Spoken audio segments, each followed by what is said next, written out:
Dosa jariah akan tetap mengalir walau sudah meninggal. Kok bisa? Inilah penjelasannya.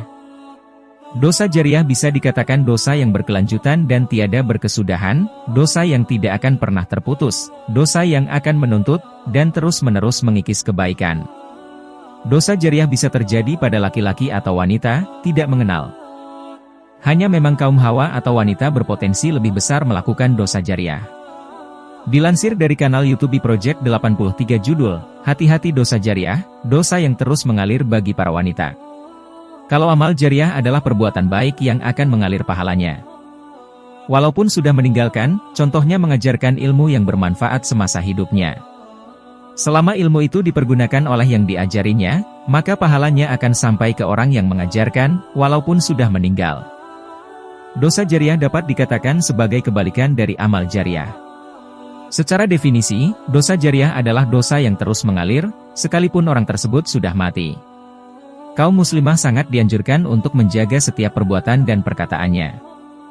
Karena wanita atau muslimah paling dekat untuk melakukan dosa jariah.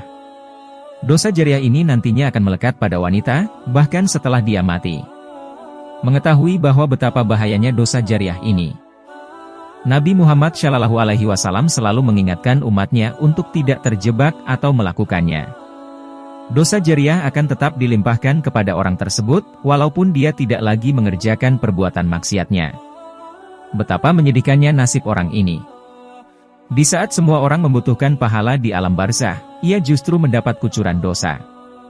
Tidaklah ada sepeninggalku fitnah, cobaan, yang paling berbahaya bagi lelaki selain fitnah, cobaan, terhadap wanita. HR Bukhari dan Muslim.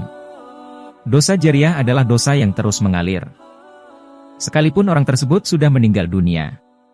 Betapa bahayanya dosa jariah ini sehingga Nabi Muhammad SAW selalu mengingatkan umatnya untuk tidak terjebak atau melakukannya. Rasulullah SAW selalu mengajak umatnya untuk menyadari betapa sedihnya nasib seseorang yang terjebak dosa jariah. 1. Pembunuhan. Membunuh adalah perbuatan yang dilarang dalam Islam. 2. Membuka aurat. Allah Subhanahu wa Ta'ala telah memerintahkan kepada para wanita untuk menutup aurat mereka sebagaimana tercantum dalam Al-Quran Surat An-Nur ayat 31. Seseorang akan mendapat dosa jariah apabila ia memelopori atau mengajak orang lain untuk melakukan perbuatan maksiat. Dalam hadits dari Abu Hurairah, Rasulullah SAW bersabda, siapa yang mengajak kepada kesesatan, maka dia mendapat dosa, seperti dosa orang yang mengikutinya, tidak dikurangi sedikitpun. HR Muslim. Berapa bahayanya dosa ini? Semoga kita selaku dijauhkan dari dosa tersebut dan berkesempatan bertaubat kepada Allah Subhanahu wa Ta'ala.